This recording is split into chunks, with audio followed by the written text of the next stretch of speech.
Hello, everyone. I'm Marcia Mott, the Health Promotions Coordinator for UF Health. Welcome to UF Health Wellness University webinar for today. Tonight's topic is about men's health. We have three incredible speakers for you today, and let me introduce them. Our first speaker is going to be Dr. Wayne Brisbane. He graduated from Loma Linda University School of Medicine and completed an internship in general surgery and urological residency at the University of Washington. He completed his fellowship in urologic oncology at UCLA, focusing on the diagnosis and treatment of prostate cancer. His research includes advanced prostate cancer imaging with micro ultrasound, MRI, and PSMA PET scans. Dr. Brisbane is particularly interested in using advanced imaging to guide prostate cancer focal therapy. He was awarded the prestigious Prostate Cancer Foundation Young Investigator Award for his work involving the micro ultrasound. Here at UF Health, Dr. Brisbane specializes in prostate cancer diagnosis and treatment.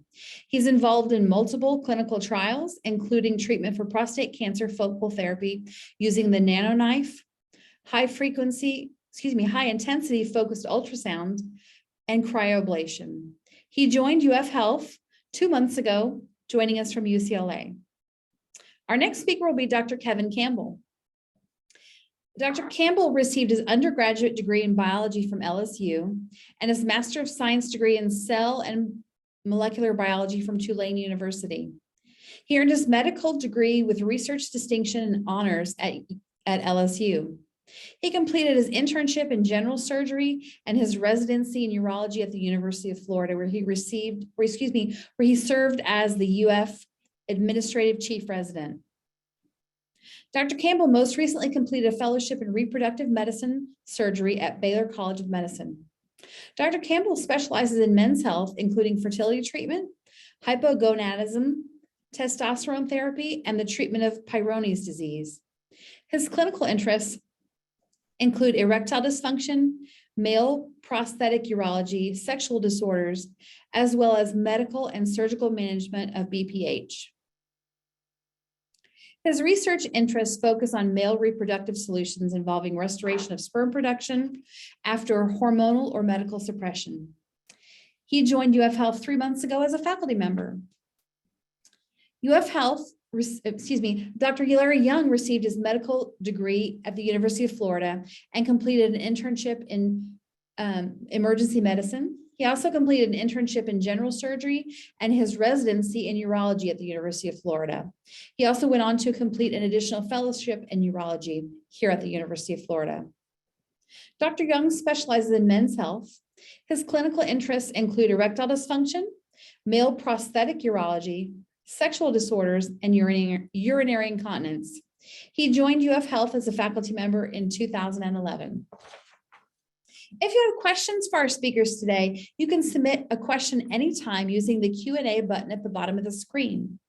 Simply type your question in the box, and then I'll read your question out loud. We're going to take questions at the we can take a question anytime, but we're going to go ahead and answer them at the end of the event. Dr. Brisbane, I'm going to go ahead and turn over to you now. Thank you so much. Thanks so much, Marcia.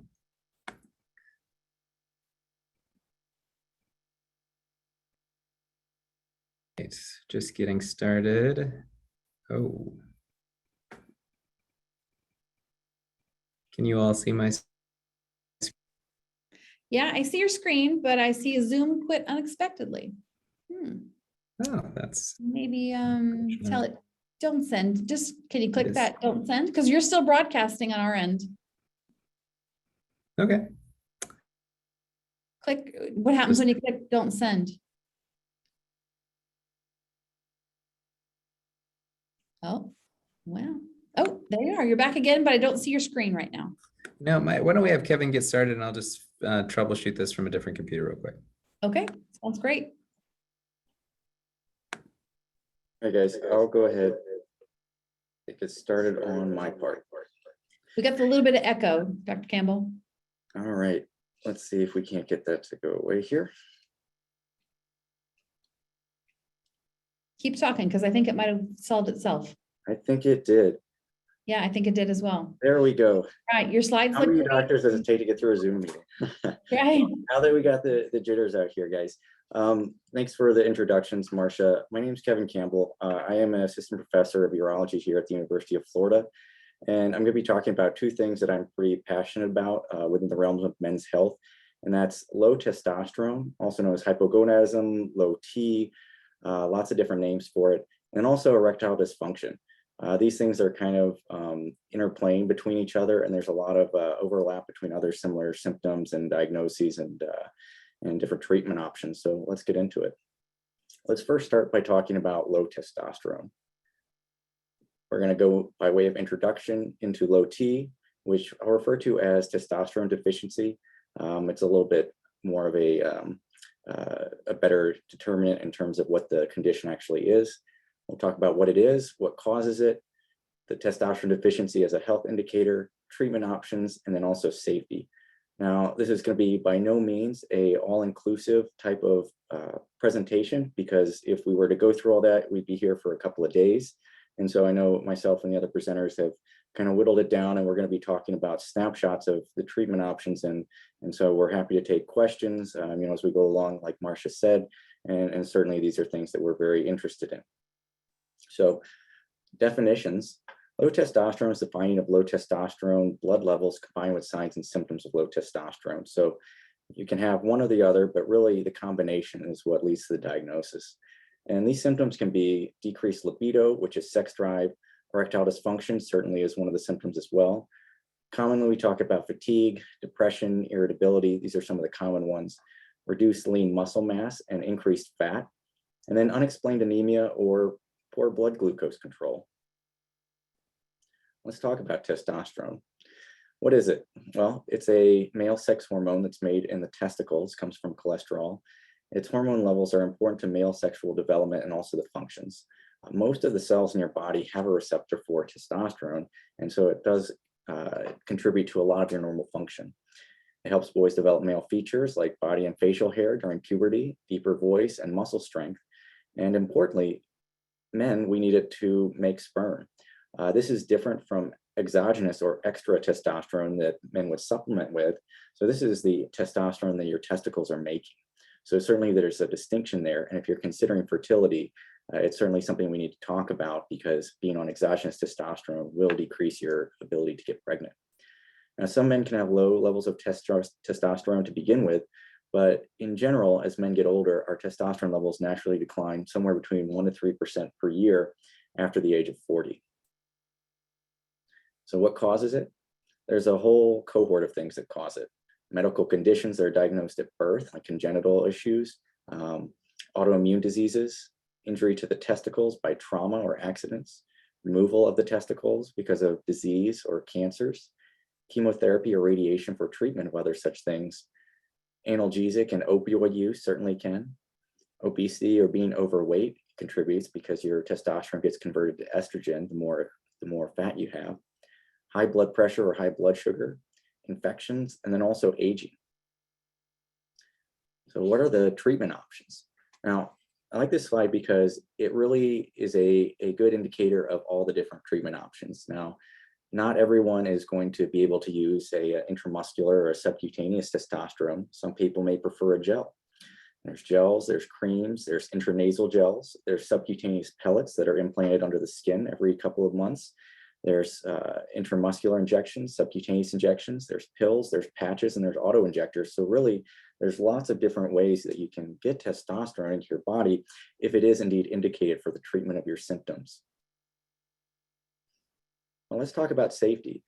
Certainly testosterone and any type of medication is not without risk. So let's talk about cardiovascular events. You may have heard that there's some controversy surrounding heart attacks, strokes with testosterone, but there's currently no strong evidence that testosterone therapy either increases or decreases the risk of a heart attack or stroke.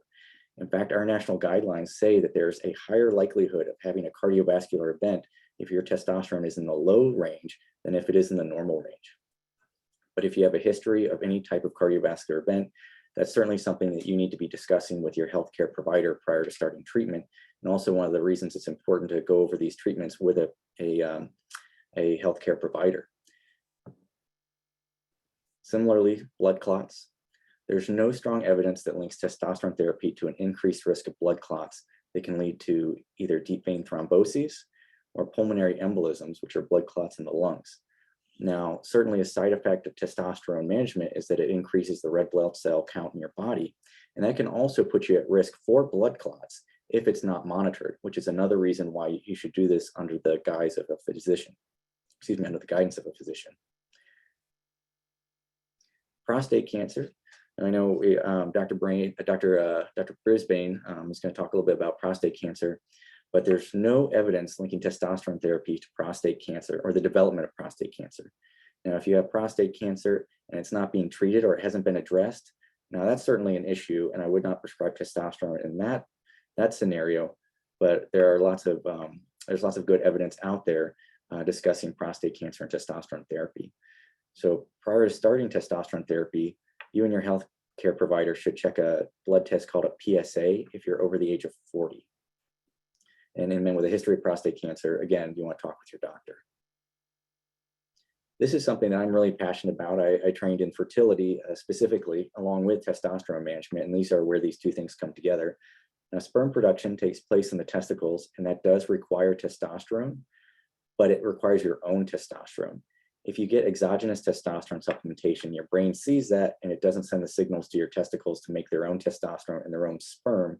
And so couples who are interested in fertility should talk with a fertility specialist prior to initiating hormone replacement or supplementation.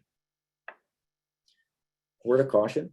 Now, testosterone therapy and a lot of testosterone and men's health clinics are very prominent and talked about in a lot of social media and a lot of the forefront of popular culture. But you really should exercise caution with these men's health clinics that advertise testosterone therapy as a cure-all or the fountain of youth. It's specifically indicated for men with low testosterone who have clinical symptoms.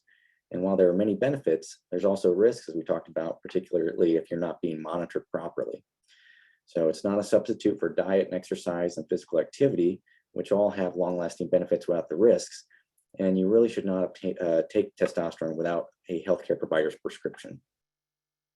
So remember, kind of the take-homes from this very brief overview and non-comprehensive overview, but you don't want to take testosterone if it's not for medical reasons. It does help put on muscle, and I think a lot of people know testosterone from bodybuilding and the type of Arnold Schwarzenegger picture you think about, but that's not the reason why you want to be taking this. Again, I see you're trying to father a child. We need to have a discussion. And you need to monitor your blood levels, get checkups, blood pressure monitoring once you start testosterone replacement. Lifestyle factors like diet and exercise and weight certainly affect testosterone. And there's no proof that supplements work like testosterone boosters. Certainly they're good for your overall health, but as far as increasing your testosterone, the jury is still out. Let's move on to the second topic. I know it's a little quick and we'll keep going with this, but we want to be able to get to your questions. We'll be talking about erectile dysfunction, what it is, what causes it, erectile dysfunction as an overall health indicator, treatment options, and then we'll hold the question and answers for the end here. So by way of definition, erectile dysfunction is the consistent inability to sustain an erection sufficient for sexual intercourse. It can be a total inability to achieve an erection, an inconsistent ability to achieve an erection that's not rigid enough for penetration, or only erections that are sustained for a brief amount of time. Some facts about it. Approximately 30 million American men suffer from erectile dysfunction. That's 1 in 4 men will experience some form of ED. And there's some studies out there that have even suggested that 50% of men over the age of 50 have suffered from erectile dysfunction. So it's very common. And since 1998, when Pfizer introduced Viagra, I think we've had a lot more of a discussion about it. And that's very favorable because we certainly need to talk about it. Most men with ED will still have the ability to have an orgasm and father a child, but often some of these can be plagued with difficulty because you can't sustain an erection. Now, erectile dysfunction is not the normal part of your physiology. Certainly, we talked about it being common in a very large number of guys, and that can be normal, but as a bodily process, it's not what your body's designed to do. And it's by no means an inevitable consequence of aging. And in most cases, we can overcome this. So how does an erection occur? It's an involuntary reaction to a response to sexual stimulation and excitement. It causes the brain, nerves, and heart, blood vessels, and hormones all to work together to produce a rapid increase in the amount of blood flowing to the penis. So what happens is the blood becomes trapped in the penis and held in the two spongy chambers in the shaft of the penis. So on one side, we're looking at a sagittal or cross section of the, or side section of the penis. The other one, we're looking at a cross section. And if you think about it as a face, the two eyes there, the two big spongy tissue areas, those are what fill with blood and cause you to maintain an erection. The blood fills in, it blocks the outflow, and you maintain an erection. Chambers fill rapidly with blood. As we said, they expand and the penis becomes firm and elongated, and this results in an erection. Now, for most men, ED is caused by a physical problem or disorder. And once identified, proper treatment can be recommended to help return to a satisfying sex life. This can be from injury to the brain or spinal cord, diseases such as diabetes or heart disease, an operation such as those who may have had a prostate gland removed, and based on the extent of the disease. So, Dr. Brisbane certainly can shed more light on this, but really it's the extent of the disease and also certain radiation treatments and whatnot. Substance abuse, tobacco, drugs, alcohol, or medications. So what are some risk factors? Diabetes, prostate disease, peripheral vascular disease, certainly because we talked about erections being a vascular phenomenon. Cardiac problems, hyperlipidemia, which is high cholesterol, and hypertension, which is high blood pressure. So chronic disease like prostate cancer, it does not itself cause ED, but certain treatment options may affect your erection by impacting nerves or blood flow. So if you have a very bad prostate cancer and you have prostate cancer that invades your nerves, that's certainly going to be more of a affecting type of phenomenon than if you have very low risk prostate cancer, or if you have intermediate risk and you get a prostatectomy with nerve sparing. That saves the erections. Radiation over time certainly can damage the vessels to the penis, preventing blood flow. And with chronic disease or cardiovascular disease, loss of erectile rigidity can be the earliest sign of endothelial dysfunction. The endothelium is what lines your blood vessels, and it puts out a molecule called nitric oxide, which leads to erections. Because the arteries of the penis are smaller, the earliest markers of these cardiovascular diseases can be apparent in the penis. Diabetes certainly can, and hypertension can cause erectile dysfunction. With men with diabetes, the older men are, increases the duration of diabetes. Certainly, you have poor glycemic control, or your blood sugar goes unchecked. All that blood glucose can cause havoc on your small blood vessels. And then hypertension, certainly, because like we've been talking about with cardiovascular disease, your erectile dysfunction can certainly correlate to that.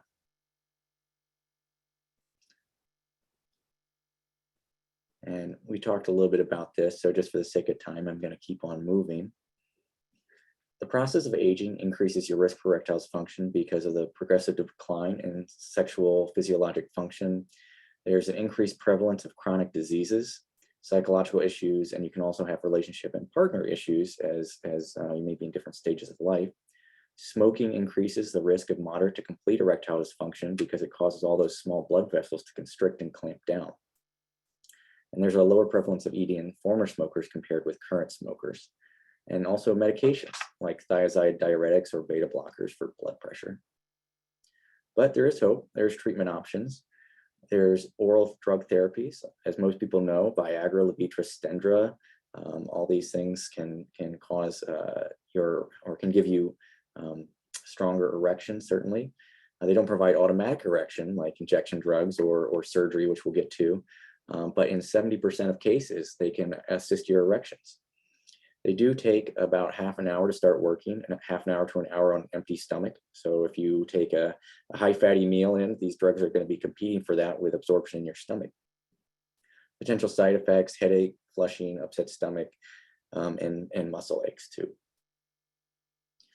Penile injection therapy. This is certainly something that men do like once they get over the idea of actually putting a needle into the penis, which can be pretty traumatic from a mental standpoint, but certainly guys do very well with this. If you give yourself insulin, or if you've ever taken an autoimmune regimen, injecting can actually be very easy once you get used to it. It gives you an erection on demand. by injecting medicines like the PD-5 inhibitors along with some other medications directly into the spongy tissue of the penis. And it can give you an erection that's suitable for penetration and intercourse, depending on your physiology. Certainly, it requires training. You can get erections that last longer than 4 hours if you don't titrate correctly, which is why we do this in UF in the office, and we go through a training regimen. And so it's certainly something that guys do well with. Vacuum erection devices. This is a pump that goes over the penis and it evacuates the air from the tube, and it causes the blood to be drawn into the penis. And there's a band that goes at the base to maintain that erection. It's good for on-demand use. So whenever you want to have your erection, you can certainly use this. Safe and effective. It's drug-free. It's cost-effective. Most of them you can get for under $500. There's therapeutic benefits, and training is available. And we have reps who do help out with this. Disadvantages, well, we talk about this being a cold erection because you are maintaining the same blood flow in the penis and constricting it inside with that rubber band. And you can certainly see changes with ejaculation as well. And lastly, but certainly not least, are the penile prosthetics. These are some of my favorite types of things to do for patients because they absolutely love them. It's easy for you or your partner to activate.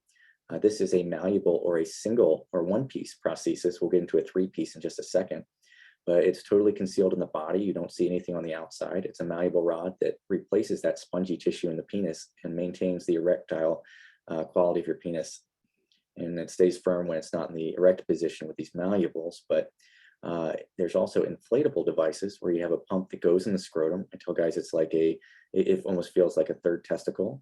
And what you can do is press that pump and it cycles water from an invisible balloon that we place next to the bladder, and it sends this saline into these erectile bodies that we placed in the penis, giving you an erection on demand. And so it has a natural flaccidity. So whenever you're done, you deflate the penis, and you're the one who knows you have it, nobody else. It's totally concealed in the body, and it acts and feels like a more natural erection. So there's different ways you can do this. We can put it in through different incisions, and I won't belabor these points here, but certainly the incision is small, and guys do really well with it. And one of the favorable things is that most insurance plans, including Medicare, cover the procedure. And if you're not insured or you don't think you're covered, there's always a right to appeal or any denial from a healthcare plan. So we'll hold off on the question and answers for now in person. You can keep asking them through the chat, and we'll be happy to keep an eye out for those so we can respond. So thank you guys for putting up with me here. And I'm going to turn this over to my counterparts. Thank you. All right, I'm going to try one more time, just a second. If this doesn't work, then I will. You all can see my screen, it looks like.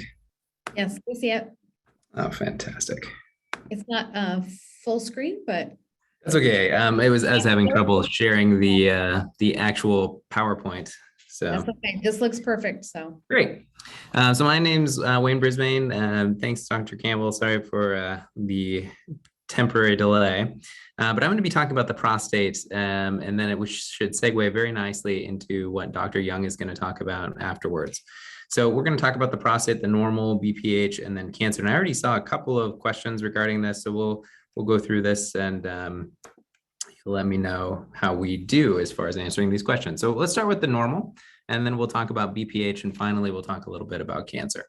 So I'm going to draw just the kind of rough sketch of the anatomy, because I think this is very important to inform everything else that we do. Watch the time. So Marcia, if I'm getting a little bit long, let me make sure that I stop myself. But this is the pubic bone, okay? This is the abdominal wall going up towards the neck. So this is opening you kind of like a book in we call it the sagittal plane. This is the phallus, scrotum, perineum, rectum, gluteal muscles, and back. Okay, so the prostate, this is your belt buckle, sits right there. Your prostate's going to sit right behind that pubic bone, and then the bladder sits on top of the prostate. There's a tube that goes through this and drains the prostate. It's called the urethra. The rectum goes in close like that, and then goes and attaches to the rest of the intestines, and then your spine is shaped something like that. So this is a rough approximation of where your prostate is. And you can see that it's in the middle of the urinary system, the GI system, and the reproductive system, like Dr. Campbell was talking about. But this is what a really nice representation looks like, drawn by Dr. Netter, who's very famous for doing these. And we're going to use this outline, but there's the prostate. You can see again, this is the bladder, this is the reproductive system. So the sperm are getting produced down here and then going into the prostate, and then it's right by the GI system as well. So kind of at the crossroads of a lot of things. So there's a lot that can go wrong with this little organ. So what does it do normally? What's its importance? Why does it exist? Well, it is only for reproduction. That is what Mother Nature put it there for. So its function is to support the sperm, and the glands that are doing most of the work kind of follow this weird Nike shape orientation. So that's where they sit, and they secrete proteins, minerals, and multiple different factors that are their job is just to support the sperm. One of these is PSA, and many people have heard of this protein. It's called prostate specific antigen. Only the prostate produces it. That's why it's called specific. But it can go up for multiple different reasons, which we'll chat about. But the job of this protein is to liquefy the sperm so that it can be used for insemination. So that is what the prostate is supposed to do. Let's talk a little bit about what can go wrong with the prostate. So many people have heard of BPH, or my prostate is enlarged. This stands for benign prostatic hyperplasia, benign being not cancerous, but the prostate can grow.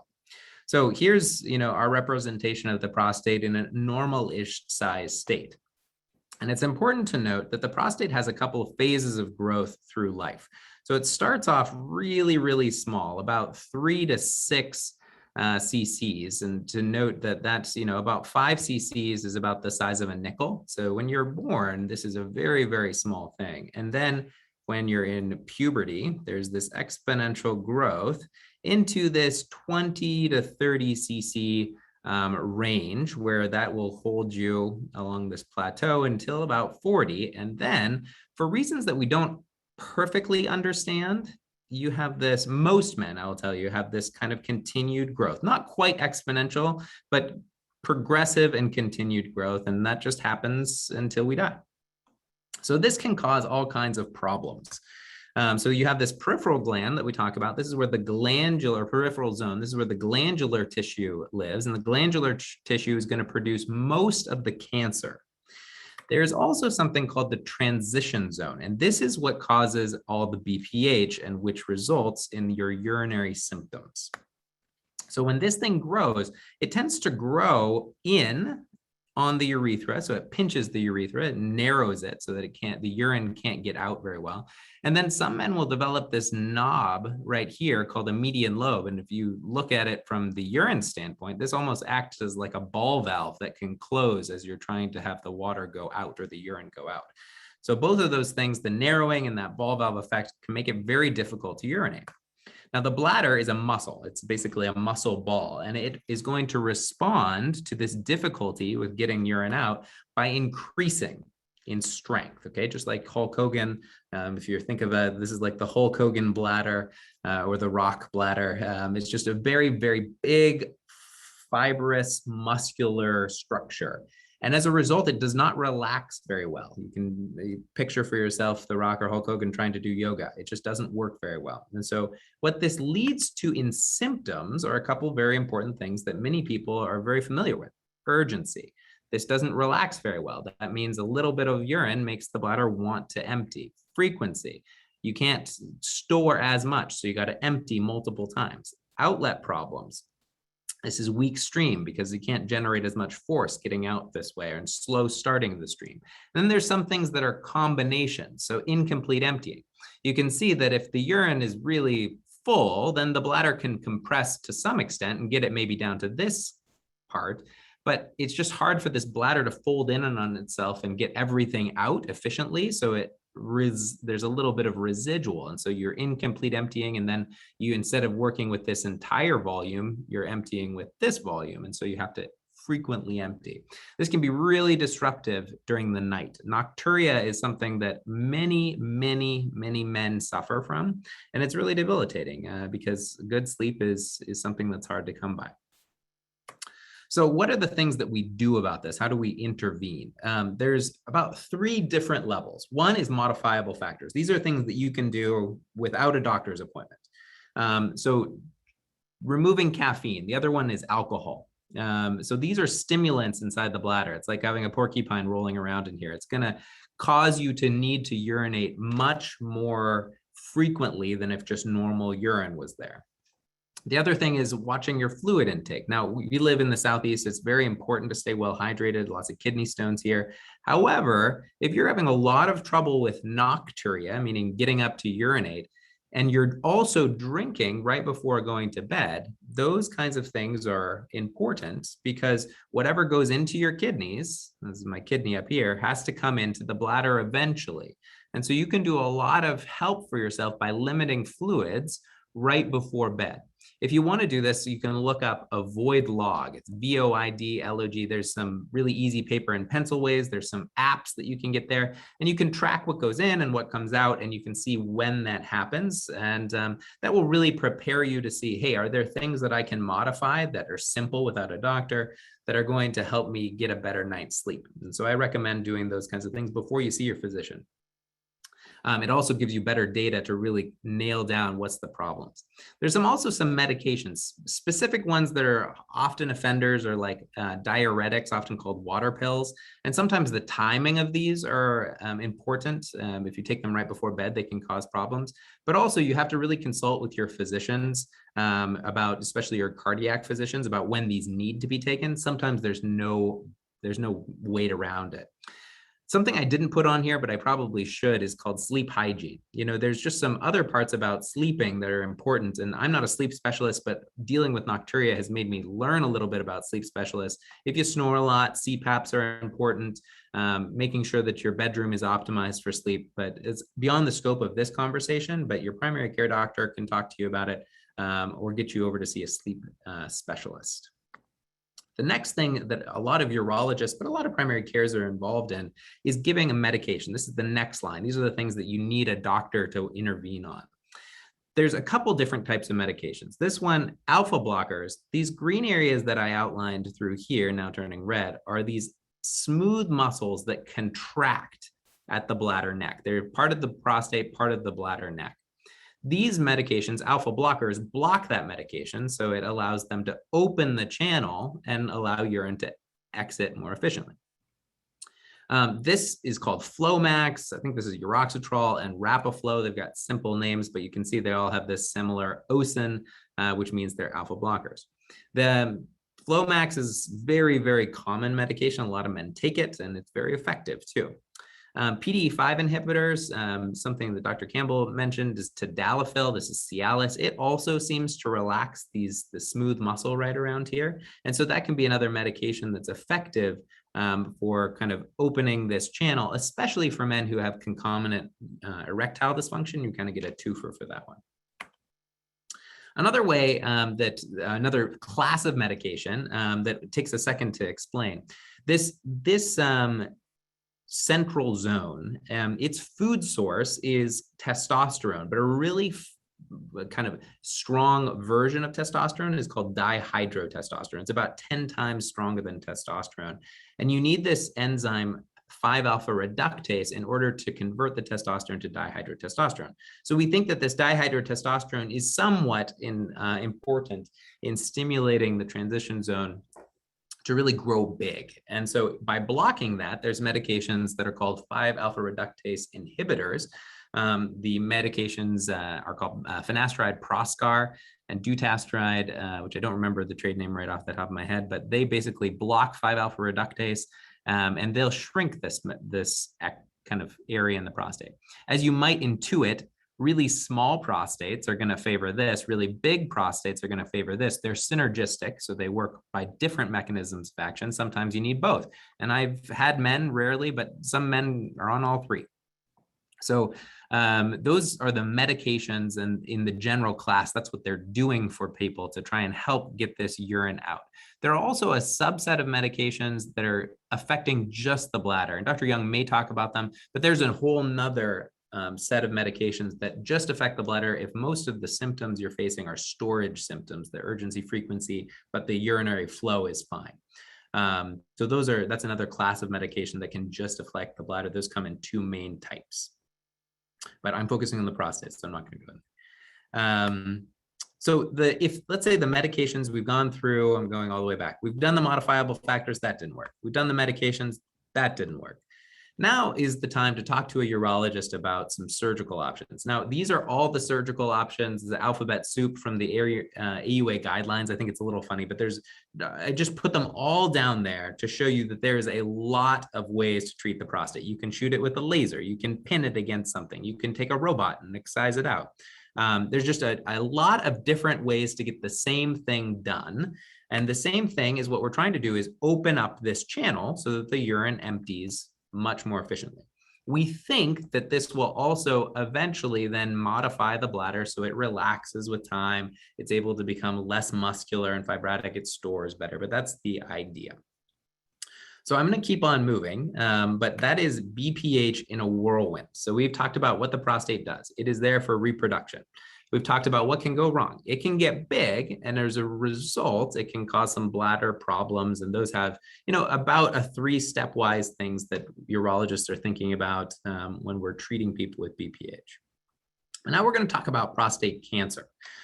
Because prostate cancer is very prevalent. 1 in 9 men are going to get prostate cancer. It's about a 12.5% lifetime risk. And so it's something that if you don't get it, one of your friends will. And it's important to know a little bit about prostate cancer just to be a good citizen, I think. So this is back to our outline of the prostate. And I'm adding in 2 more features that I didn't highlight previously. These nerves that Dr. Campbell talked about are these wispy sympathetic nerves that kind of come down and they plug into the corpora right here. That's what he was showing you previously. This is the corpora cavernosa. These are like the telephone lines from your brain to the corpora. They have nothing to do with libido. They have nothing to do with the pleasure of sexual intercourse, but they are completely the telephone lines to get the hydraulics running. So they send you from a flaccid state to an erect state. They are very, very close to the prostate, which will become very important in a second. The other thing that Dr. Yeung is going to talk to you a lot about is there's this muscle complex called the external sphincter, and it surrounds the urethra, hugs the prostate, and its job is to pinch off the urethra in order to close this urinary stream so urine doesn't come out. And those 2 things are affected by treatment, so that's why they're important to keep in mind. So as we talked about PSA, most men are getting PSA checks in order to screen for prostate cancer. We're going to talk a little bit more about this, but the simple way to think about it is there's something growing in the prostate. It kind of squeezes the PSA into the blood. And so that's why with prostate cancer, PSA starts to go up. There's other things that can make your PSA go up. Size of prostate is a big one, but riding a bike, if you're sitting right here, obviously this is a bike seat. There's some debate about this, obviously, but that's going to put a little bit of pressure. Sexual intercourse, so if you ejaculate, that's going to dump a bunch of PSA into the blood. The important thing that I want you to take away is that PSA is not cancer specific. There's lots of things that can make your PSA go up. But cancer is on that list, and it's one of the things we worry about. That's why PSA is a screening test. So let's say if your PSA goes up, the next step is often a biopsy. So this is my rendition of a biopsy where it's a transrectal ultrasound and then this needle which is directed into this. This gets into some of the research that we're doing here at the University of Florida. This is the conventional ultrasound. You can see it's very grainy. This is the micro ultrasound that we're using here. The resolution is about 300% better. You can see that there's actually an outline of a tumor right here, which is completely invisible on conventional ultrasound. Extreme implications for both diagnosis and treatment.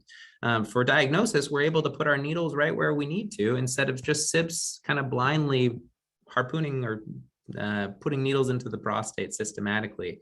So we're able to direct this a little bit better. We also use MRI on top of this. So we're really using 2 different imaging modalities fused into one to really put the needles where they need to be and not everywhere else. So that's something that we're working on to really help us guide our diagnosis. So let's say we get this biopsy and they look something like this, look like a little pencil lead down here. And I put the tumor right here. So the pathologist, they're going to look at this little piece of tissue that comes out of the biopsy gun, and a little piece of that transected the tumor. And so they say, well, this is about 2 centimeters long. This is about, we'll call this 5 millimeters. And what are they looking at inside that 5 millimeter band? Well, this is what a normal prostate gland looks like. It's a bunch of cells that are these little blocks right here that are surrounding a common working lumen. And then there's this very important basal lamina that goes around, and it's kind of like it's a foundation for these cells. It keeps them all oriented and working in the correct direction. So it will take blood and nutrients, and it will process those and dump them into this common working channel. And we talked about PSA as one of those nutrients. Now, it's important because Dr. Campbell was talking about, how does testosterone play a role in this? Well, testosterone is like the food source for all prostate cells, normal, cancerous, and otherwise. So as long as you're, not super therapeutic on your testosterone, you're physiologic, it's fine to take testosterone. But it's the gas pedal for cancer, no doubt. And so if you do have cancer, it can be very dangerous to take testosterone. There's also some tumor suppressor genes, but I always think about it this way. Either the gas pedal is too, floored too much, or one of the brake pedals is malfunctioning. And what that leads to is more cellular division, more growth, less function. And so this common working channel is getting smaller. It's not working as well. If this progresses and the basal lamina falls off, so it's outstripped the basal lamina, that's where you cross the line into cancer. Okay, so when these look like little glands, they kind of resemble what they're supposed to be, but they're not interacting with the basal lamina anymore. They're not doing their job. If these things start fusing together, that's even more aggressive. And if they really just kind of forget how to look like glands at all, they become these little just single cells packed together for space. They don't really care about working at all. That's even worse. And you can see this is more and more dysfunctional over time.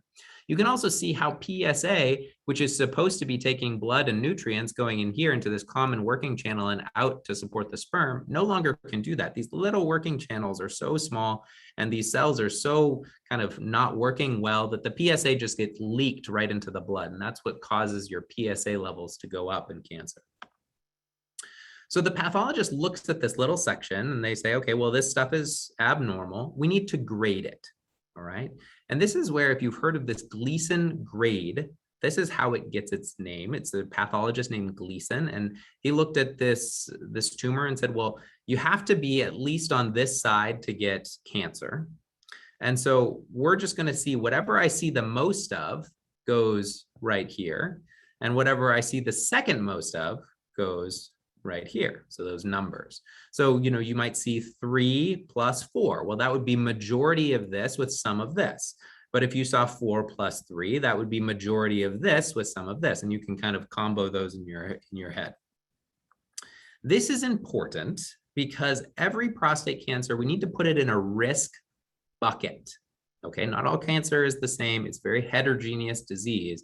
These all need to be in a risk bucket. And so these are the buckets. There's low bucket, intermediate risk, and high risk. And a big driver of this is the Gleason score. It's very important to kind of see how aggressive is this tumor going to act, its potential for being aggressive. It doesn't tell us where we are, how big the tumor, it just tells us how aggressive its nature is. So 3 plus 3 is low, 3 plus 4 and 4 plus 3 is intermediate, and high risk is greater than 4 plus 4. And so 4 plus 5, 5 plus 4, all that stuff. There's also a very low risk disease and a very high risk disease. I think that's kind of nothing you need to worry about. I think 3 buckets is just fine. It actually captures things very nicely. Another thing is PSA. So PSA, we talked about it. It's not cancer specific, but it tells us how bad is something. It's kind of like a canary in the coal mine. So PSA is less than 10. You can say we caught this early. So it's in the lower risk side, 10 to 20 intermediate, greater than 20 is going to be high risk. The other thing is stage. And we do this with our finger. You saw, the prostate portion that produces cancer is right next to the rectum. So you get your urologist can feel the prostate. That's why we do a PSA plus digital rectal exam. To kind of get this stage. Is the tumor completely confined within the prostate? We don't see it, we don't feel it. Is it kind of bumping up against the prostate wall so we can feel it if we push? Or is it kind of climbing out of the prostate? And that's, we call this T1 for more or less, T2 and T3. So these are our risk buckets, all right? And the key for prostate cancer treatment is this balance. We're balancing cancer control versus length and quality of life. All right, I'm putting these down there. These are very important studies within prostate cancer. Beyond the scope of this talk, and urologists debate this actively, the SPCG4 and the Pivot, the most recent data was just published like a couple of years ago in New England Journal of Medicine. So this is pretty new stuff, but these trials have been going for 30 years. So SPCG4 and Pivot basically flipped a coin. Some people got surgery, some people got nothing. Protect, they flipped a coin. You got watching, surgery, or radiation. It's a more, I'd say, modern cohort. These didn't have as much PSA screening. This had PSA screening. But if you take these as a whole, my takeaway that I'd like you to say is prostate cancer treatment is important, but you have to be careful not to overtreat. That's the takeaway. And I'm gonna case that in, you just have to make sure that everyone is appropriately being treated within their risk bucket. So once you find a risk bucket for you or a loved one, a friend, there's different treatments that we do for each bucket. So we're going to treat the cancer how it wants to be treated. How risky is it? So with low risk disease, active surveillance is usually just fine. The active part means we're not letting it go, but we are surveying it. And this is a very safe method. These cancers don't just jump and spread to the rest of the body. The worst thing that they can do is kind of transform into something else. Occasionally we just re-diagnose them. We have a little 3+4 that was hiding, but for the most part, it's, well-diagnosed man, low risk active surveillance is a very, very safe option. There's some caveats to that are very important that you have to discuss with your urologist, but that is a very reasonable way to go. For intermediate risk, this is something where this is a realer deal cancer. I'm going to come back to that. High risk stuff is very aggressive. We often have difficulty catching that before it's spread other places. And these men sometimes need combination therapy, meaning surgery, oftentimes followed by radiation. Some men get away with surgery, but they might need radiation afterwards as we call it adjuvant, just to kind of make sure that all the cancer cells have been killed adequately. If you get radiation, you're going to need a couple of years of androgen deprivation therapy, which is a medication that takes the testosterone out of your body. It synergizes the radiation, makes it work better. And for very high risk disease, sometimes they'll do radiation plus chemotherapy or clinical trials. But there's also this big box in the middle, which is this intermediate. And it's kind of this continuum between low risk and intermediate and high risk, where as you're kind of marching along 3+4, as this 4% goes up, you might want to go for surgery or radiation. But definitely down here, there's the option to do focal therapy, where we're just kind of ablating just the tumor and sparing these critical structures. So focal therapy is a new kid on the block. It does not have the same length of follow-up. You saw those studies, 30-year follow-up. It has about 5 to 7 year follow-up. So we have to be very careful with focal therapy, but it is a good option for some men. And it's one of the things that we like kind of doing carefully on trial here at the University of Florida. So I'm going to talk about a couple of things. I'm not a radiation oncologist, so I will spare you a lot of details in that. But in general, if you're getting radiation, they will either cross the beams at multiple places. So that's one option. Let's see if these will, no, I can't do that. The protons are going to come in and then degrade right here. Or they'll do brachytherapy, where they put seeds or catheters in here and the radiation comes from the outside. As a result, you're going to get this kind of halo. Oh, I can delete that. Nice. You're going to get this halo of treatment that definitely kills the prostate, but it can also kill some other things. It can cause like a little sunburn in the bladder. It definitely touches those nerves. Occasionally can cause the rectum to get like a sunburn. And these are the things you would expect.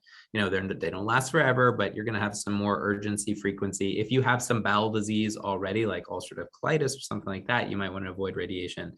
And it's not going to do you any favors for your erections because those nerves are going to get some treatment, plus the arteries that supply the pelvis. Again, not going to talk a lot about radiation because there's a lot more justice that can be done to it. But I'll tell you one thing: equal cure to surgery. Very, very good option. It has a side effect profile that is related but distinctive from surgery and focal therapy. And if you're interested if you have prostate cancer or a loved one has prostate cancer, you should definitely talk to a surgeon and a radiation oncologist. There's usually time to do that. This gets a little bit into my research, which I think obviously I'm very interested in, which is using imaging to really understand and guide what we do. So that's both for diagnosis, which we talked about, but also for treatment. So we really kind of localize where the tumor is and then allow it to tell us how it wants to be treated. So for this gentleman, he had a micro ultrasound, a PSMA PET CT scan, and a multiparametric MRI. I call this the platinum package of imaging. Each one of these imagings has a different physical mechanism of action. So we're getting different characteristics about the tumor from each one of these, and I love them all. And but I do use a composite treatment model. So this model has been created as a composite from all of these imaging sequences. So you can see for this gentleman, his tumor is right against this nerve. And so for him, we decided to do a nerve sparing. This is looking at the nose. So this was nerve sparing on the right and not on the left. Okay. So this is how we do surgery and focal therapy, where we're trying to really let the tumor tell us how it needs to be treated. We're trying to use a lot of imaging and planning biopsies in order to do that really well. So for surgery, again, I will just take a couple of minutes for surgery, but basically the surgery, we're removing the prostate. And so that has two side effects, two big ones. One, we have to peel these nerves off of the prostate, right? The second thing is that you can see this prostate's almost acting like a cork inside the bladder. So depending on where the prostate cancer is, we might have to cut into this muscle right here that's responsible for keeping the bladder, the urine inside the bladder. Occasionally there's some techniques like Retzius sparing technique, some hood techniques where we get really close to the prostate. But again, that's not necessarily for everyone. If you have a tumor that's kind of bulging the capsule, we're going to need to be a little farther away from the prostate in order to do a good job with the cancer control. And that's why I have my colleagues like Dr. Campbell and Dr. Yeung, who can really make sure that your quality of life is excellent even after good oncologic surgery. I'm going to go, oops, one far. So I think this is pretty intuitive, but oh shoot, I did something silly. I'm sorry. For focal therapy, I was trying to get my red pen back, and I'll just go back to my highlighter. For focal therapy, what we do is we basically stick a needle in through the perineum. It's not that big, don't worry about it, but we just ablate the tumor. And what we're able to do there is try and spare these nerves and spare this external sphincter so that you don't get the same number of side effects. And that's the benefit of focal therapy. The detractions are we have to continue monitoring because these tumors can come back in other areas. And it's something that really needs to be personalized to everyone with a lot of imaging guidance. So that's where I'm going to stop. Thank you guys for being on, and hopefully we can answer some questions a little later.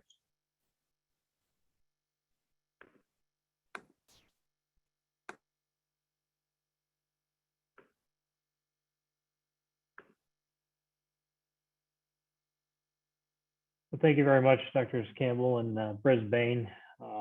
Dr. Brisbane, thank you very much for that very elegant anatomy lesson.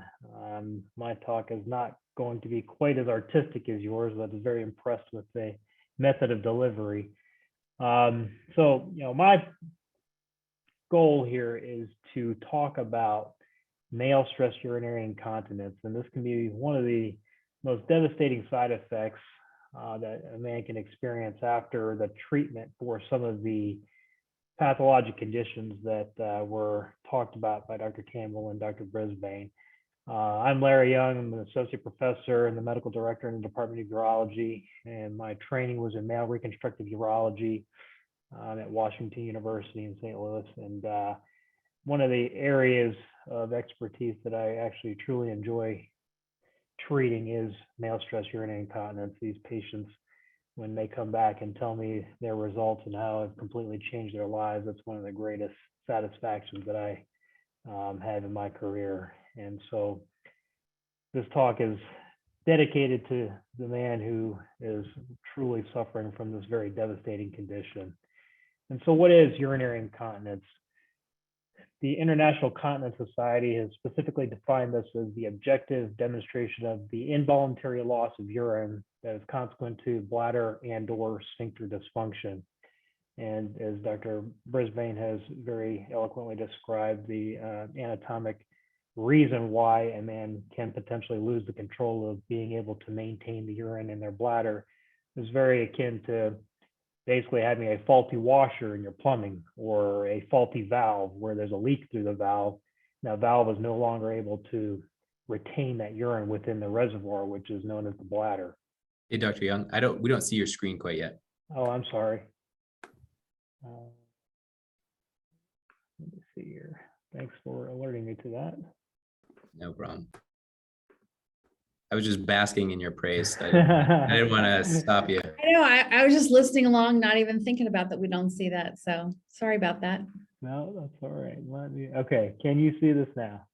Yes. Yes. All right, great. Okay, so you heard about the definition of urinary incontinence, the faulty washer or faulty valve. And so these are the different types of urinary incontinence that somebody can experience. There's one that's not listed, but I'll briefly discuss it as well. But so stress urinary incontinence, what is it? So it's the leakage of urine that occurs during physical activity where you're increasing the pressure within the abdominal cavity. So the abdomen is the space in your body where your bladder resides, and there is an increase in pressure, such as when you're lifting up something heavy, or you're exercising and jumping up and down, or you sneeze really hard, or you cough really hard. Every time you do one of those activities, it increases the pressure within the abdominal cavity, and that pressure gets then transmitted to the bladder, which then essentially causes the bladder to contract or force urine past a partially functioning or even completely paralyzed urinary sphincter, and then that makes all of the urine empty from the bladder. There is also this condition called urge urinary incontinence, and you may see commercials where there are people saying, they're getting up saying, oh, I gotta go, and that's that urgency where you feel like you're having a spasm, almost a contraction within the pelvic region. That's because your bladder muscle is actually physically squeezing down, usually involuntarily, meaning you're not controlling that. It's your bladder muscle is physically irritated for some reason, where it's causing a contraction to occur, which then increases the pressure and causes the urine to leak out of the bladder. Then there's this condition called mixed urinary incontinence. And that's where you can have a combination of both stress and or your urge urinary incontinence. Some men can also have a condition called overflow incontinence. And so that's akin to an overflowing bathtub. And so if you imagine if you kept your bathtub filled all the way to the very top of the rim of the bathtub, but then you turn on the faucet and you fill just a little bit of urine or a little bit of water in the bathtub, any water that you put in the bathtub is going to leak over the edge. And so if you suffer from a condition that causes you to retain urine in your bladder, and you have a constant volume of half a liter to a liter of urine in the bladder, any additional input of urine into the bladder can just cause a leakage of urine outside of the bladder because of that increased pressure within the bladder domain. And so there's a different or whole multitude of coordinated neurologic events that have to occur to allow a person to eliminate urine from the bladder.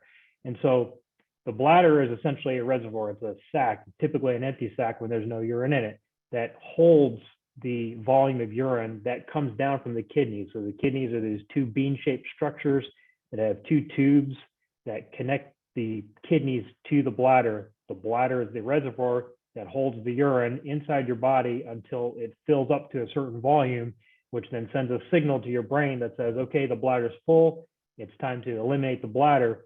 And that sends a series of neurologic signals down to cause the sphincter muscle to relax, then the bladder to contract. And once the bladder is empty, then that sphincter muscle then tightens back up so that no further urine leaks out until the bladder fills again and you're ready to eliminate. And so why can this urinary leakage occur? Well, like Dr. Campbell and Dr. Brisbane explained, that can occur from surgery to the prostate, whether you had cancer and had to have the entire prostate removed, or you had a surgery to the prostate where just the part called the transition zone becomes so enlarged that that median lobe, the lateral lobes of the prostate, which encroach onto the channel where the urine flows through the prostate. So if you think of your prostate like an apple, some of the surgeries that we can do to reduce the restriction to the outflow of urine essentially is like coring a tunnel through the apple. And so we leave the peel and some of the fruit in place, but we're essentially creating a tunnel through the middle of the apple to improve the efficiency of flow of urine through the prostate. And sometimes in that type of surgery, we can injure the urinary sphincter, which is the muscle that's downstream from the prostate, to the point where you may no longer be able to efficiently hold urine in the bladder. Sometimes we do surgeries to the urethra, where you may have a scarring problem, such as a urethral stricture, where you have to have a surgery to repair that stricture. And in doing that surgery, we could potentially injure the urinary sphincter muscle that may also weaken it and cause leakage of urine. Some patients can have traumatic events. They could have a car accident or have some impalement type of injury to their pelvic region that could injure the nerves or even the muscle that allows you to hold urine. Cancers that affect any organ down in the pelvis, whether it be the rectum or in women, the uterus, the ovaries. Anytime you had surgery down in that region or even radiation therapy, it has the potential to injure the nerves or the muscles that cause or allow you to retain urine within the bladder.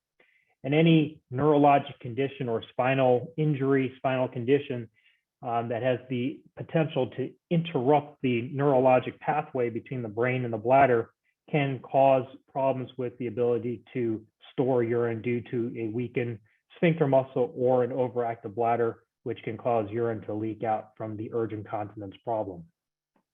So, is this a very common problem? Yes. Over 55 million men in the world suffer from stress urinary incontinence, and the rates of urinary incontinence are widely reported depending upon which surgeon's report you read, but in the literature, it can range anywhere from 2.5% up to 69% after prostate surgery for prostate cancer treatment. So why should we treat urinary incontinence? Well, it's associated with very negative feelings in men. Men are embarrassed because they're walking around with a soaked diaper, having to constantly go to the bathroom to change a wet diaper. The discomfort associated with skin irritation from a chronically soaked diaper. They feel isolated, angered, they're depressed because they're constantly having to, their life essentially revolves around changing wet diapers, if they choose diapers to manage their urinary leakage. And so if we treat this incontinence, we can get you back to your usual lifestyle, regain your dignity, resume intimacy, and save money on these very expensive diapers, which is essentially an indefinite ongoing cost. And most importantly, to improve your quality of life and get you back to some sense of normalcy. There's a study that looked at 150 men. They surveyed them and they asked them what were the practical inconveniences associated with urinary incontinence. 52% that said that the inconvenience of doing extra laundry, bed sheets, constantly cleaning their underwear, undergarments, pants, shorts, whatever. It's a constant battle trying to keep those clean and dry. The smell associated with urine, that is soaking their diaper, soaking their undergarments, is also a big impediment to their quality of life. 17% report the extra expense associated with diapers and undergarments as a big inconvenience. 12% report severe skin irritation, skin breakdown from the urine constantly soaking the skin, which can cause ulcerations and all sorts of infections on the skin.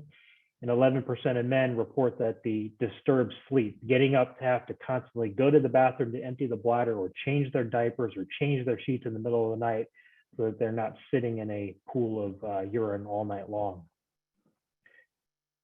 And so for the rest of this talk, I'm going to go over some of the management options that we have to address mainly stress urinary incontinence. The urge urinary incontinence, that's that gotta go, overactive bladder issue, is typically treated with medications. There's behavioral therapy, behavioral modification. That's beyond the scope of this talk, but there are other potential surgical interventions for overactive bladder. But really kind of the first line therapy is really behavioral modification, pelvic floor therapy, and then the class of medications known as anticholinergics. But the rest of this talk is going to be concentrating on stress urinary incontinence. And so the management options that we have to treat this are behavioral modifications, medications, external collections devices such as pads and diapers or catheters, external compression devices such as penile clamps, pelvic floor physical therapy, and then I'm going to talk about surgical options that we have to treat stress urinary incontinence. And so behavioral modifications, well, so what can we do to help to decrease the leakage of urine? Well, you can start by trying to decrease the amount of urine that's in the bladder to begin with. So if you have a low volume of urine in the bladder or no volume of urine in the bladder, then you physically can't leak urine all over yourself or into your diaper. And so obviously you don't want to dehydrate yourself to the point where you're causing kidney failure. And I have seen patients do that before, where they find that the less fluid they drink, the less urine they produce, the drier they are. But I've seen patients end up in the emergency room with creatinine levels in the 5 to 7 range, which is severely dangerous because their kidneys are shutting down because they've dehydrated themselves so much that they've treated their incontinence, but then are essentially knocking off their kidneys. So you don't want to dehydrate yourself to the point where you're causing kidney failure, but you want to try to be smart about when you're intaking fluid. So if you decrease the amount of fluid that you take before you go to bed, so limit the last drink of water or alcohol well before bedtime. So probably with dinner time, or if you eat dinner late, you want to try to shift that fluid intake to at least be, I would say, 4 hours before bedtime. Right before you go to bed, you want to make a diligent effort to completely empty your bladder. You may want to go to the restroom, empty your bladder, brush your teeth, go back to the bathroom, empty your bladder again, so that you know that you truly start with an empty bladder, so that it takes you longer for that bladder to fill up before it starts to then leak out past a weak urinary sphincter. You want to try to void frequently throughout the day. Again, that helps to keep the bladder empty so that you minimize the amount of urine that you have to actually physically leak out of the bladder. Like Dr. Brisbane mentioned, you want to avoid bladder irritants. Caffeine and alcohol are probably the two most common offenders. They're very potent bladder stimulants, and they're also diuretics, so they actually cause you to produce more urine, which can exacerbate the problem. And you want to try to limit any activity that can increase intra-abdominal pressure. Now, obviously, that's probably not the most realistic an option, not realistically an option for most patients. You don't want to stop your, quality of life, and you're not going to be able to really control when you're going to cough or when you're going to sneeze or when you got to stand up from a sitting position. And so, but just got to be smart about things. And you can, if you're about to do those types of activities, you can then try to do a Kegel exercise, which we'll talk about in a little bit, to help to contract the pelvic floor muscle, which will help to increase the resistance to the outflow of urine. Medication-wise, unfortunately, there's no FDA-approved medication for the treatment of stress urinary incontinence. There's nothing on the market that really works well to treat the leaky faucet or faulty valve type of situation. Some patients or some physicians would recommend antidepressants such as imipramine, but they tend to not work really well at all. So pads and diapers. Well, so this is one way. This is the external collection mechanism where we can try to collect the urine to basically soak up any urine that's leaking out of the bladder into either a pad or a diaper. Pads are typically used for men who have more mild forms of incontinence, whereas diapers have more absorbent material in them, and they're typically reserved for men with more severe forms of urinary incontinence. Then we move on to external compression devices. These are known as clamps, penile clamps, urethral clamps, and essentially what it is like a big clothespin across the outside of the penis. There are many different forms of this on the market. You can do a Google search for male incontinence clamp. You'll come across probably 10 different companies making 10 different shapes of these types of clamps. In the slide here, you can see on the middle right of the screen is known as the Cunningham Clamp, which is essentially like a clothespin with a sponge material on the inside of the clamp, and you essentially clip that across the outside of the penis during the daytime. As you can imagine, if you were to clip something across your penis for several hours at a time, it's going to limit the blood flow of through the penis, and it's going to eventually lead to probably a numb penis, some pain because of poor blood flow. And so you're eventually going to have to take it off because of the poor blood flow, but also because at some point you're going to have to empty the bladder. And so when you feel like you have to urinate, you take off the clamp, empty the bladder, and then put it back on. And for some men who are poor surgical candidates, this may be a good option. It can be a good option for some men who typically choose to wear diapers, but they want to go out and not have to worry about sitting in a wet diaper, such as if they're going to the restaurant or to the movies, and they may want to just put a clamp on for that event, then take it off and switch back to a diaper when they go home. Advantages are that it's not a medical therapy. You don't have to take a medication. It's not surgery. It's easy to use, and it does work very well. It's an external compression. It clips across the penis, but it also clips across the urethra. And the disadvantages are obviously that because you're doing that, it can be painful. It can cause pressure necrosis, which is essentially a breakdown of the skin, and it causes an ulcer to occur, which can be painful, can bleed, can get infected. And these devices can be bulky depending on which one you use.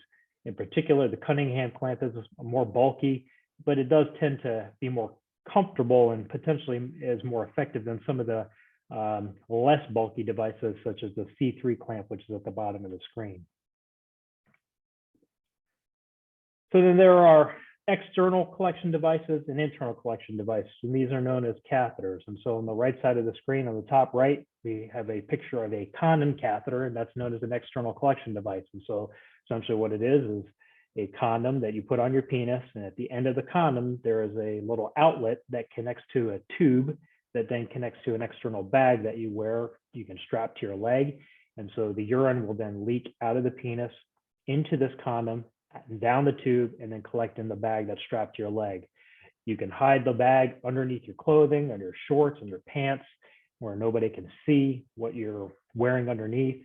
The downside to this is that the condom does have to be able to stick to the skin and remain in place. And that tends to be one of the biggest challenges with the condom catheter, because if there's any amount of fluid that gets underneath in between the skin and the condom surface, the adhesive tends to wear away and the condom slips off, and then you're leaking urine into your undergarments. Then there's the internal collection devices known as a Foley catheter. And so essentially this is a catheter that goes through the penis, through the urethra, into the bladder. There's a balloon that's inflated that holds the catheter in place. The outside of the catheter is then connected to a bag that you can again strap to your leg and hide under your clothing. The benefit of this, as opposed to the condom catheter, is that typically it's not going to fall out because it's held in place by a balloon. But because there is essentially a connection between the outside world and the inside of the bladder via the catheter itself, this can predispose you to getting chronic urinary tract infections because bacteria comes from the outside world to the inside of your bladder. Pelvic floor physical therapy. So this is really a mainstay of treatment for almost all men who have stress urinary incontinence. And whether you come to me for a consultation for surgery or for any other therapy for stress urinary incontinence, I always recommend that you see a pelvic floor physical therapist if you have not seen one, because even if we put an artificial urinary sphincter in, which is the gold standard to treat stress urinary incontinence, I still recommend that men continue pelvic floor physical therapy, because even if I put the most successful device around your urethra to stop the leakage of urine, there are times where you may do an activity which can generate so much pressure to overcome the resistance of that sphincter and cause you to leak urine. And so if you know you're about to pick up something very heavy, I recommend that you think about that activity, contract the pelvic floor muscle because you're actually squeezing down the pelvic floor, contracting the tissues around the urethra to increase the outlet resistance in combination with any sort of artificial device we can put in you. And so essentially you're augmenting the function of the artificial urinary sphincter or sling or balloon that we put in place. So pelvic floor physical therapy is essentially the physical therapist will teach you how to do Kegel exercises appropriately using biofeedback techniques. And this is an objective way to help measure your pelvic floor strength and teach you correctly how to do these exercises. So the remainder of this talk, we're going to talk about surgical treatment options for stress urinary incontinence. And we'll kind of go from the least invasive to the most invasive or the gold standard therapy for urinary incontinence. And so bulking agents can be done. And this involves the injection of a substance such as collagen or carbon beads or your own fat from your tissues to the area around the urinary sphincter with an endoscope. So it's essentially a little minimally invasive technique where we put an instrument through the urethra to deliver this compound to help bulk up the tissues around the region of the urinary sphincter to increase the resistance to the outflow of urine. The downside to this, despite the fact that it is minimally invasive, is that the success rates are relatively low. It can report as low as 17% after radical prostatectomy. But really the big downside is the fact that this is really a temporary treatment option.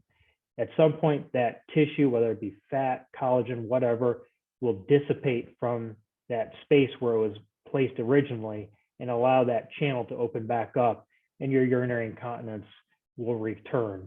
And so if you choose this type of therapy, usually this has to be done on some sort of interval and potentially repeated multiple times over a certain time frame and potentially indefinitely. But at some point, you can only have so much substance injected around the urethra. And so one of the big downsides to this type of therapy is that it has the potential to burn bridges for the future for other possible surgical options to treat the urinary incontinence. And so surgery such as placing a sling or an artificial urinary sphincter can be very difficult because of the constant and repeated injection of these types of compounds in the urethra, which can make the urethra turn into what I call a lead pipe urethra. Essentially, it's this very solid collection of foreign substance around the urethra that stacks up around the urethra and can make the subsequent surgeries ineffective or even impossible to perform.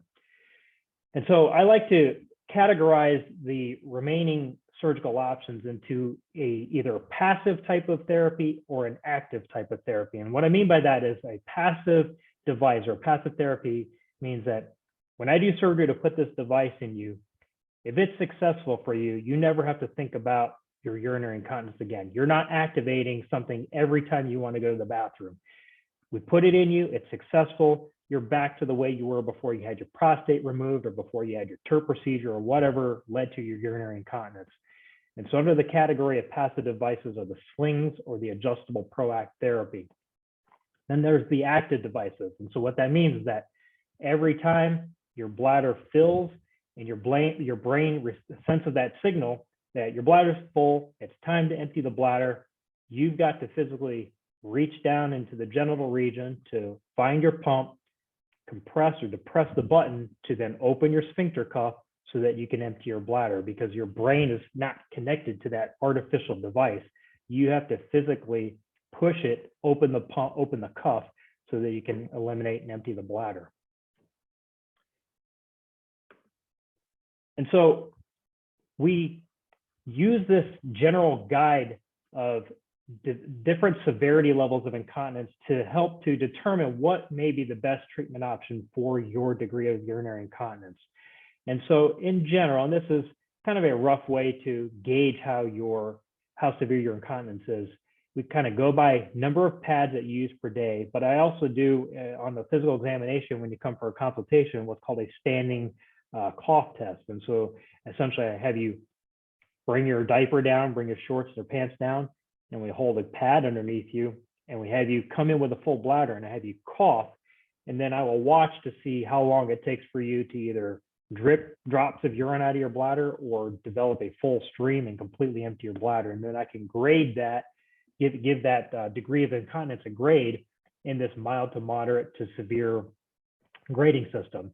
If we're looking at just number of pads that you use per day, mild incontinence is typically 1 to 3 pads per day.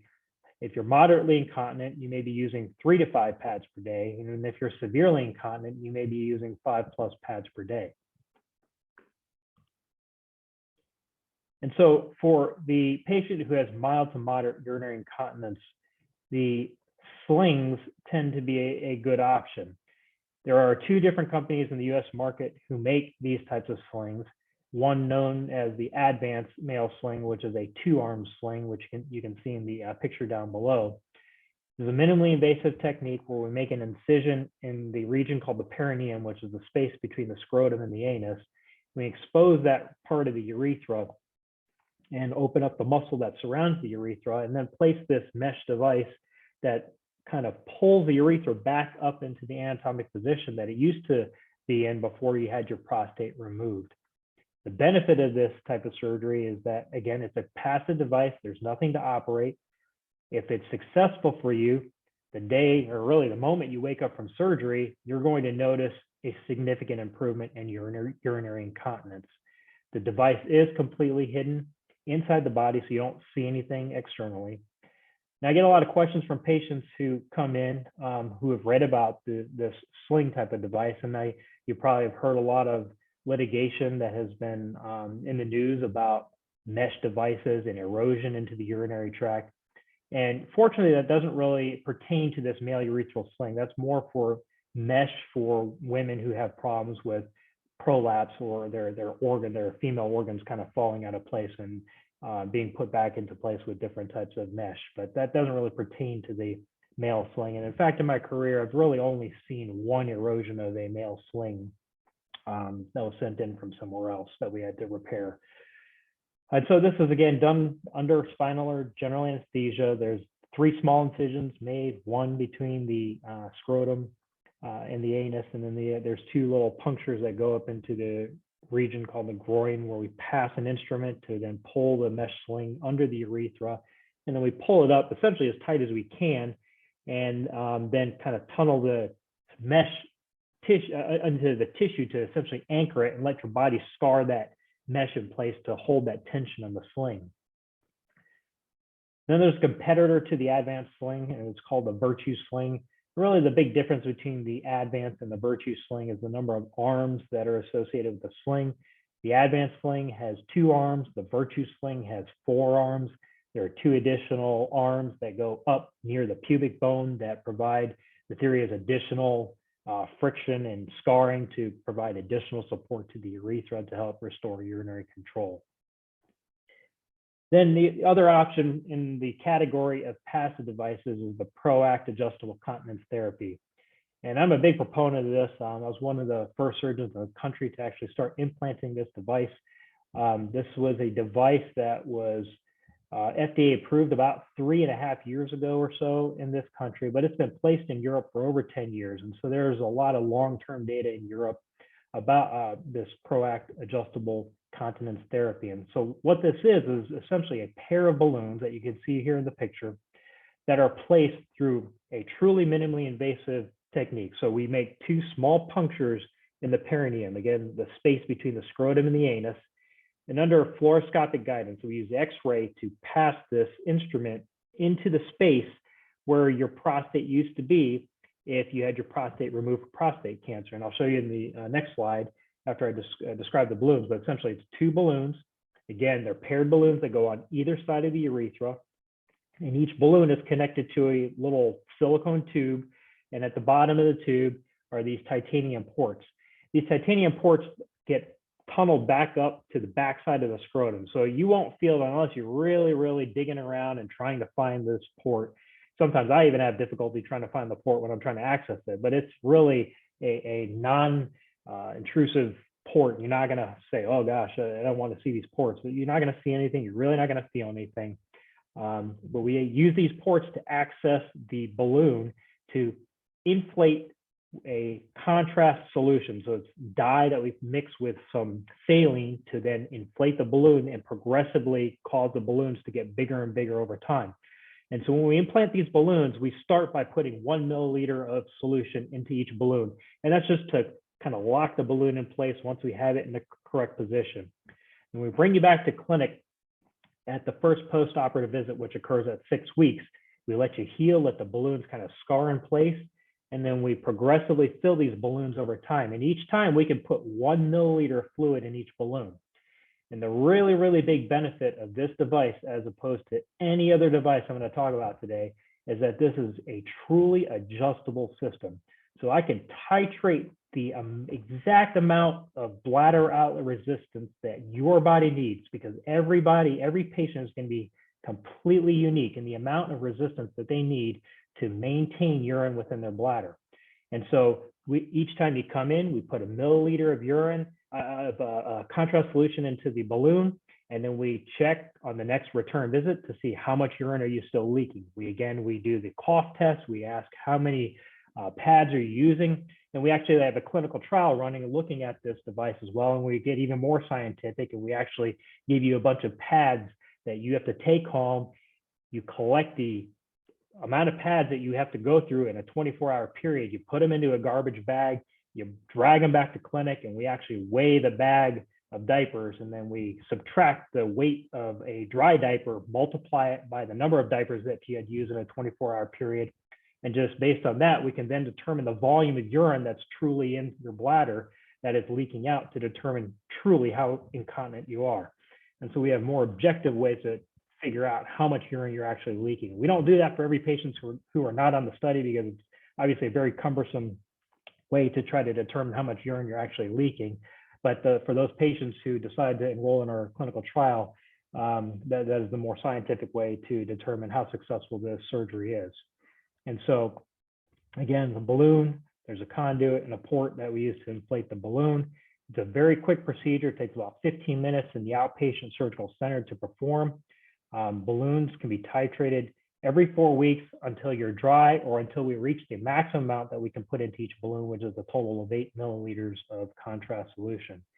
And so these are just some cartoon drawings of kind of how this really works. And so on the very left picture here, you see a drawing of the bladder with the prostate still in place. This was before surgery to remove the prostate. And so again, like Dr. Campbell mentioned, this is a gland that sits at the base of the bladder. And in some men, it can grow so large that it can cause an obstruction of the outflow of urine. And that's where some men have to have surgery, such as a TURP procedure, to open up that inner channel. But in some instances, you may suffer from prostate cancer, and you have to have the prostate removed because of the cancer. Well, that leads to a loss of that resistance to the outflow of urine. And in the process of doing surgery to reconnect the bladder to that urinary sphincter muscle, that urinary sphincter can be damaged in that surgery. And if you look over to that middle slide, that's what you see here is we lose that resistance. You're left with a potentially weakened sphincter. And again, that's that leaky washer or leaky valve. And so then it is no longer able to maintain all the urine in your bladder. And so what this ProAct device does is essentially recreates your prostate. So you can see in this right cartoon, we essentially are putting 2 balloons back right in the space where your prostate used to be, right at the bladder neck. And then we progressively fill those balloons up to essentially adjust your prostate size. We're increasing and adjusting the outlet resistance to the outflow of urine so that we can try to get you exactly dry. And again, the benefit of this is it's completely adjustable. So if we put 5 milliliters of urine of contrast solution into the balloon, and then you go home, usually we have you urinate before you leave the clinic, but if for some reason you can't urinate, all we have to do is take some fluid back out of the balloon until you're able to urinate. So we're able to precisely titrate the amount of resistance that you need. And so this is just an X-ray depiction. This is actually what we see in the operating room in the top left screen. The dark circle at the top is the bladder. And then these 2 small ovals with the little kind of line running through it, those are the 2 balloons that we actually put above that pelvic floor muscle, the genitourinary diaphragm. So in the top right picture, you can see this is kind of a cadaveric depiction or of where the balloons sit, right at the base of the bladder, right where the prostate used to be, above the genitourinary diaphragm, which is that horizontal muscle, and it sits right in that space. And as we inflate these balloons, it increases the outlet resistance. And so in the bottom left picture, you see this is a cystoscopic view. So we have the scope in the urethra. That dark circle in the distance is the lumen of the bladder. And you see it's wide open. That's somebody who's incontinent of urine. And once we start progressively filling up the balloons, you can see we get a coaptation or a collapse of the walls of the urethra, the bladder neck together to increase the outlet resistance so that the urine stops leaking from the bladder. And then we've got the gold standard. So artificial urinary sphincter has been around for many years. So there's been over 100,000 implanted since 1972. And this is truly the gold standard for stress urinary incontinence. Out of all the surgical options that we have, if you were to come in and ask me which option has the highest chance of getting me dry with the highest chance of success, I'm going to say it's the artificial urinary sphincter. The downside to that is that this is an active device. And again, what that means is that every time your bladder fills, you have the sensation you need to urinate. You've got to reach down into your scrotum.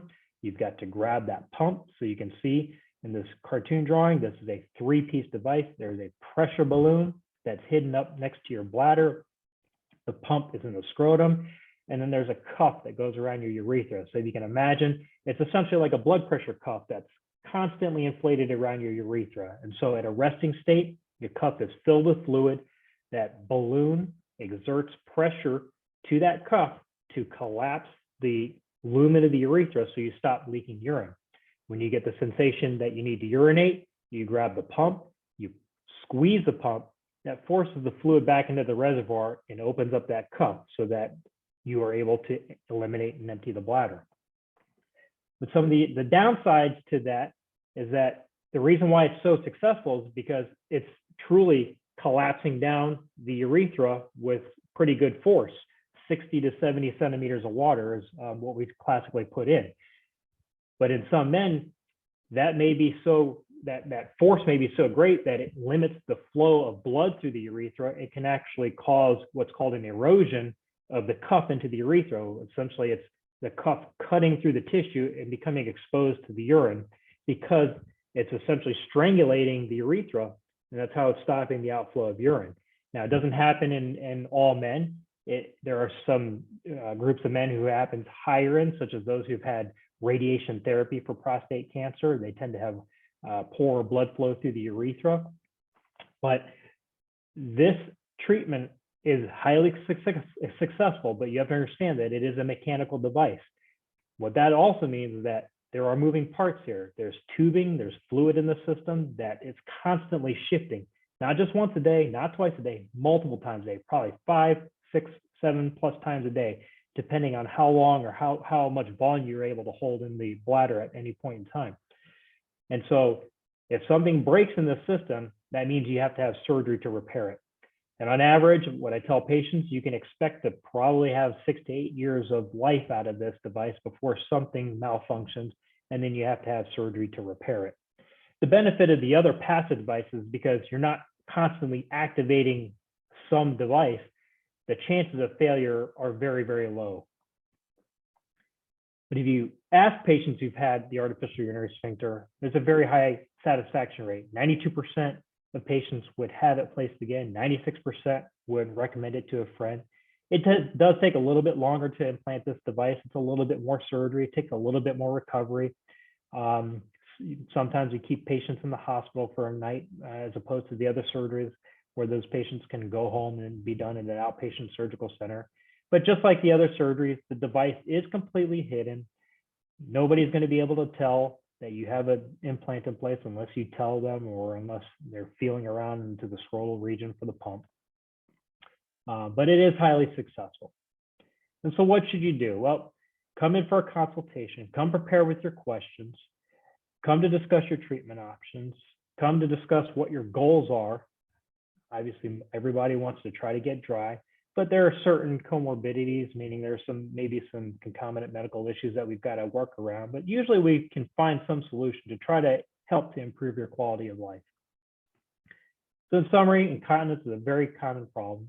Some treatments are more effective than others depending upon your specific situation. Surgical treatment options offer proven long-term solutions. You just need to talk to your urologist because you can live life dry. Thank you.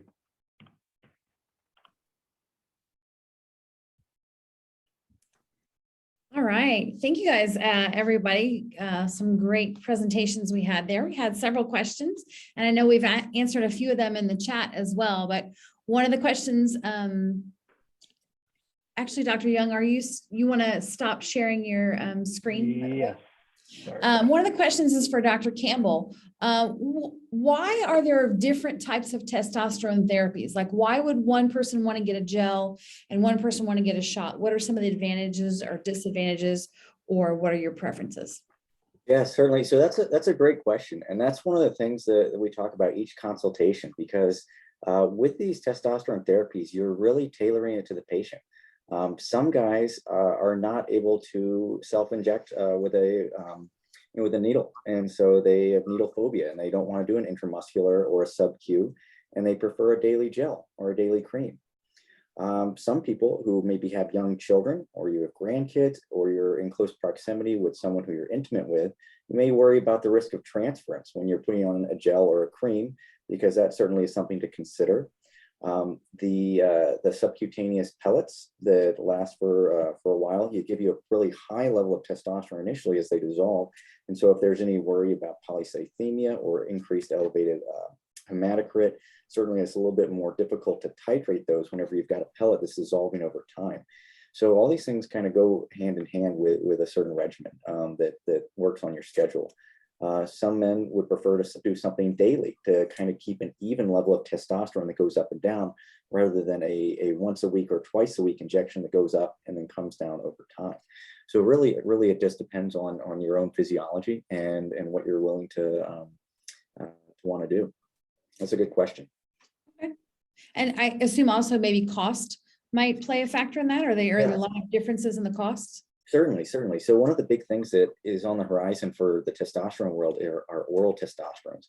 Oral testosterone has been around for a long time, taking pills, but the problem was that to get it to stay around in your body, you had to, the chemist had to alkylate it and put an extra group on the chemical formula, and that put a lot of strain on the liver. And so we were seeing guys with a lot of liver enzymes that were elevated, liver failures, and you can't take it. And so what's happened now is there's a new oral that's broken down, and it goes into your lymphatic system. So you can eat with a bowl of ice cream. The problem is, whenever a new drug comes out, it's super expensive. And so, we have to consider cost, and, if maybe if you fail one before going to the other, if it's covered by insurance or not. And so the tried and true, the ones that have been around probably the longest with the most benefit are the gels and creams or the injection therapies. And those are kind of the two pathways that we springboard off of. Okay, thank you.